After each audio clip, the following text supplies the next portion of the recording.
नमस्कार, ये आकाशवाणी पटना है। अब आप खालिद रशीद से प्रादेशिक समाचार सुनिए। पहले मुख्य समाचार। केंद्र सरकार ने आंदोलनकारी किसानों को अगले दौर की वार्ता के लिए तारीख तय करने को कहा। केंद्रीय कृषि मंत्री करेंगे बात। केंद्रीय गृह राज्य मंत्री नित्यानंद राय ने कहा, आंदोलन के कारण लद्दाख सहित महत्वपूर्ण सामरिक ठिकानों पर सैन्य आपूर्ति बाधित हो रही है।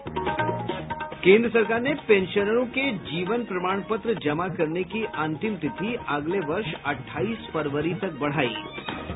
और राजधानी पटना सहित पूरा प्रदेश शीतलहर की चपेट में। मौसम विभाग ने अगले 2 दिनों तक भीषण ठंड की चेतावनी जारी की। बुलेटिन की शुरुआत इस संकल्प के साथ। कोविड-19 महामारी के खिलाफ देश एकजुट होकर लड़ रहा है। आप भी हमारे साथ सुरक्षा और बचाव के 3 आसान एहतियाती उपायों का संकल्प लें। कोविड-19 से बचाव और सुरक्षित रहने के 3 उपाय। मास्क लगाएं, 2 गज दूरी है जरूरी, सुरक्षित दूरी रखें, हाथ और मुंह साफ रखें। अब समाचार विस्तार से। केंद्र सरकार ने आंदोलनकारी किसानों से अगले दौर की वार्ता के लिए तारीख तय करने को कहा है। कृषि मंत्रालय में संयुक्त सचिव विवेक अग्रवाल ने किसान संगठनों को लिखे पत्र में उनसे मुद्दों को हल करने के लिए बातचीत का आग्रह किया है। उन्होंने कहा कि केंद्र किसानों द्वारा उठाए गए सभी मुद्दों का खुले मन के साथ सही हल ढूंढने के सभी प्रयास कर रहा है। श्री अग्रवाल ने कहा कि सरकार मुद्दे का हल ढूंढने के लिए नई दिल्ली के विज्ञान भवन में अगले दौर की बैठक आयोजित करने की इच्छुक है। उन्होंने पत्र में लिखा कि सरकार ने कई अन्य किसान संगठनों के साथ बैठक की और इस मुद्दे पर उनके सुझाव मांगे। किसानों के नेताओं ने कृषि कानूनों के कुछ प्रावधानों को संशोधित करने के सरकार के मसौदा प्रस्ताव को खारिज कर दिया था और बैठक में भाग लेने से इनकार कर दिया था। इसके बाद किसानों और सरकार के बीच छठे दौर की बातचीत रद्द हो गई थी। इधर केंद्रीय गृह मंत्री अमित शाह ने कहा है कि कृषि मंत्री नरेंद्र सिंह तोमर 1-2 दिन में किसान संगठनों के प्रतिनिधियों से बातचीत कर सकते हैं। पश्चिमी उत्तर प्रदेश के किसानों ने नए कृषि कानूनों का समर्थन किया है। हिंद मजदूर किसान समिति HMKS के एक शिष्टमंडल ने केंद्रीय कृषि मंत्री नरेंद्र सिंह तोमर से भेंट की और नए कृषि कानूनों के समर्थन के बारे में उन्हें एक ज्ञापन दिया। समिति के सचिव सतीश ने कहा कि नए कृषि कानून किसानों के हित में हैं और उनका संगठन इन कानूनों का पूरी तरह समर्थन करता है। उन्होंने कहा कि ये कानून बिचौलियों से किसानों का शोषण समाप्त करने में मददगार होंगे। उन्होंने बताया कि HMKS के नए कानूनों में कुछ संशोधन करने का सुझाव सरकार को दिए हैं। इनमें न्यूनतम समर्थन मूल्य MSP पर खरीद जारी रखना सुनिश्चित करने का सुझाव शामिल है। हिंद मजदूर किसान समिति 7वां किसान संगठन है जिसने कृषि कानूनों पर सरकार का समर्थन किया है। इससे पहले हरियाणा, उत्तराखंड, महाराष्ट्र और उत्तर प्रदेश के किसानों ने कृषि कानूनों का समर्थन किया था। केंद्रीय गृह राज्य मंत्री नित्यानंद राय ने नए कृषि कानूनों का विरोध कर रहे प्रदर्शनकारियों पर लद्दाख सहित महत्वपूर्ण सामरिक ठिकानों पर तैनात सैन्य इकाइयों की आपूर्ति ठप करने का आरोप लगाया है। विपक्ष पर आंदोलन भड़काने का आरोप लगाते हुए श्री राय ने कहा कि सरकार युक्ति संगत मांगों पर विचार करने को तैयार है, लेकिन निहित स्वार्थी तत्व किसानों को गुमराह कर रहे हैं। कल पटना में किसानों और भाजपा कार्यकर्ताओं की सभा में श्री राय ने नए कृषि कानूनों का पूरा बचाव किया।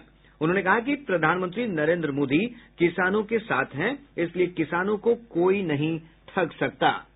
प्रदेश में कोरोना महामारी से स्वस्थ होने वालों की दर बढ़कर 97.44% हो गई है। अब तक 2,40,915 मरीज संक्रमण से मुक्त हो चुके हैं। वर्तमान में कोविड-19 के सक्रिय मरीजों की संख्या 4,976 है। स्वास्थ्य विभाग के आंकड़ों के अनुसार पिछले 24 घंटों के दौरान प्रदेश में कोविड-19 के 599 नए मामले सामने आए हैं। पटना में सबसे अधिक 253 मामलों की पुष्टि हुई है। वहीं सारण में 36, मुजफ्फरपुर में 35, लखीसराय में 26 और बेगूसराय में 25 मामले सामने आए हैं। अन्य जिलों से भी पॉजिटिव मामलों की पुष्टि हुई है। एक दिन में 5 मरीजों की मौत के साथ मरने वालों की संख्या 1,352 हो गई है। राज्य में अब तक 1 करोड़ 71 लाख से अधिक जांच की जा चुकी है। इधर हिन्दुस्तानी अवाम मोर्चा के अध्यक्ष और पूर्व मुख्यमंत्री जीतन राम मांझी को कोरोना संक्रमित होने के बाद पटना एम्स में भर्ती कराया गया है। श्री मांझी पिछले 9 दिन पहले कोरोना पॉजिटिव हुए थे, तब से वे होम आइसोलेशन में थे। आकाशवाणी से बातचीत में नई दिल्ली के मौलाना आजाद मेडिकल कॉलेज के डॉक्टर नरेश गुप्ता ने नोवेल कोरोना वायरस के संक्रमण से बचने के लिए कपड़े से बने मास्क लगाने का महत्व बताया है। उन्होंने लोगों से आग्रह किया है कि बेहतर परिणाम के लिए कपड़े के मास्क को साबुन या डिटर्जेंट से धोना चाहिए। कपड़े का मास्क अस्पतालों में भी यूज करा गया डॉक्टर्स के द्वारा, क्योंकि बड़ा अच्छा और किफायती और एहतियात वाला मास्क होता है। सिर्फ एक इसको धोना जरूरी है। ये देखिए कि जो कोविड का वायरस है उसके ऊपर एक चिकनाई की लेयर होती है, तो अगर हमारे पास चिकनाई की लेयर आ जाती है वो फिसलता रहता है। इसको निकालने का एक ही तरीका है, साबुन लगाइए। जहां आपने मास्क को या कपड़े को या शर्ट को साबुन पानी से धो दिया तो वायरस जो है चिकनाई की तरह निकल के अलग हो जाता है, वो मर जाता है, निष्क्रिय हो जाता है। तो कपड़े का मास्क दोबारा से वो तैयार हो जाता है। स्वास्थ्य मंत्रालय ने ब्रिटेन में नोवेल कोरोना वायरस का खतरनाक रूप सामने आने से उत्पन्न स्थिति पर चर्चा के लिए तत्काल संयुक्त निगरानी समूह की बैठक बुलाई है। स्वास्थ्य सेवाएं महानिदेशक की अध्यक्षता में संयुक्त निगरानी समूह की आज सुबह बैठक हो रही है। इसमें ब्रिटेन में कोरोना वायरस के रूप बदलने की खबर पर चर्चा होगी। भारत में विश्व स्वास्थ्य संगठन के प्रतिनिधि एच.ओ. फ्रीन के भी इस बैठक में शामिल होने की संभावना है। श्री ओ फ्रीन संयुक्त निगरानी समूह के सदस्य भी हैं। ब्रिटेन के प्रधानमंत्री बोरिस जॉनसन ने कहा है कि नए रूप में तेजी से फैल रहा वायरस 70% अधिक संक्रामक है। बोधगया में विश्व विरासत स्थल महाबोधि मंदिर आज से दोबारा खुल रहा है। महाबोधि मंदिर सुबह 5 बजे से रात 9 बजे तक खुलेगा। बोधगया मंदिर प्रबंधक समिति ने श्रद्धालुओं को 80 फुट ऊंची बुद्ध की प्रतिमा के दर्शन करने की अनुमति देने का निर्णय लिया है। बौद्ध विहार कोविड महामारी के कारण पिछले 23 मार्च से बंद था। केंद्र सरकार ने पेंशनरों के जीवन प्रमाण पत्र जमा करने की अंतिम तिथि को अगले वर्ष 28 फरवरी तक बढ़ा दिया है। कार्मिक और पेंशन मामलों के केंद्रीय मंत्री डॉक्टर जितेंद्र सिंह ने यह जानकारी दी है। कोविड महामारी को देखते हुए वरिष्ठ नागरिकों को ये राहत दी गई है। प्रादेशिक समाचार आप आकाशवाणी पटना से सुन रहे हैं। राजधानी पटना सहित पूरा प्रदेश शीतलहर की चपेट में है। सुबह से ही राज्य के अधिकांश हिस्सों में घना कोहरा छाया हुआ है। मौसम विभाग ने बर्फीली हवाओं की गति में तेजी आने से पूरे प्रदेश में ऑरेंज अलर्ट जारी किया है। मौसम विज्ञान केंद्र पटना के वैज्ञानिक दिनेश कुमार भारती ने बताया कि अगले 2 दिनों तक शीतलहर की स्थिति बने रहने की संभावना है। पिछले 24 घंटों के दौरान गया प्रदेश का सबसे ठंडा स्थान रहा, जहां का न्यूनतम तापमान 4.3 डिग्री सेल्सियस रिकॉर्ड किया गया। वहीं पटना का न्यूनतम तापमान 7.8 डिग्री सेल्सियस रहा। ठंड को देखते हुए जिला प्रशासन की ओर से विभिन्न चौक चौराहों पर अलाव की व्यवस्था की गई है। कोहरे के कारण अधिकांश भागों में दृश्यता में कमी आई है। ट्रेन, सड़क और विमानों की आवाजाही प्रभावित हुई है। प्रदेश में नए निकायों के गठन की प्रक्रिया शुरू हो गई है। पटना सहित राज्य के 25 से अधिक जिलों ने नए निकायों के लिए प्रस्ताव नगर विकास विभाग को भेजे हैं। इनमें नए नगर पंचायत के गठन, क्षेत्र विस्तार और नगर पंचायतों का दर्जा बढ़ाकर नगर परिषद बनाए जाने के प्रस्ताव शामिल हैं। राज्य में 70 से अधिक नई नगर पंचायतें बनाने की तैयारी है, जबकि 20 से अधिक निकायों का क्षेत्र विस्तारित किया जाएगा। कोरोना संक्रमण को देखते हुए राज्य के सभी न्यायालय में वीडियो कॉन्फ्रेंसिंग के जरिए सुनवाई होगी। राज्य सरकार ने इसकी पूरी नियमावली तैयार कर दी है। विधि विभाग ने इससे संबंधित गजट भी प्रकाशित कर दिया है। इससे पहले पटना हाईकोर्ट के अलावा निचले स्तर के कुछ न्यायालयों में वीडियो कॉन्फ्रेंसिंग की व्यवस्था की गई थी। राज्य में सरकारी अस्पतालों में निःशुल्क जीवन रक्षक दवाएं उपलब्ध नहीं करवाने वाले 21 जिलों के अधिकारियों का वेतन और मानदेय रोक दिया गया है। साथ ही इन सभी अधिकारियों से जवाब मांगा गया है। राज्य स्वास्थ्य समिति के कार्यपालक निदेशक ने बताया है कि इन सभी के स्पष्टीकरण के आधार पर आगे की कार्रवाई की जाएगी। राष्ट्रीय जनता दल की आज पटना में समीक्षात्मक बैठक आयोजित की जा रही है। विधानसभा चुनाव के बाद होने वाली पार्टी की इस पहली बैठक में चुनावी हार के कारणों की समीक्षा के साथ ही किसान आंदोलन सहित कई अन्य विषयों पर चर्चा होगी।